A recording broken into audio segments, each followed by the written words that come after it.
Family मी पण तुमच्यामधलाच होतो. म्हणजे एक प्रकारे बेवडा बोलला तरी चालेल. मला माझी नशा एवढी वाढलेली की मला स्वतःहून माझी नशा सांभाळू नव्हतो शकत मी. माझी नशा एवढी नशा झालेली. त्याच्यातनं सावरण्यासाठी मला आईवडिलांनी आईबाबा फाउंडेशनला टाकलं आणि इथे मी सुधारलो. माझे विचार बदलले.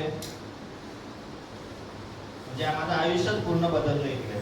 आता 1 महिना झालाय मला मी सोबर आहे.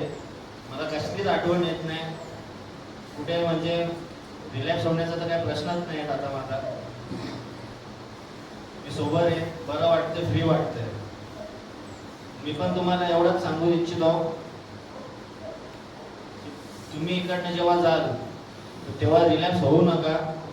शक्यतो जेवढं मित्रांपासून लांब राहता येईल तेवढे तुम्ही लांब राहा. नवीन मित्र पकडा, चांगले मित्र पकडा, चांगले विचारांचे मित्र पकडा. जुने मित्र सोडून द्या.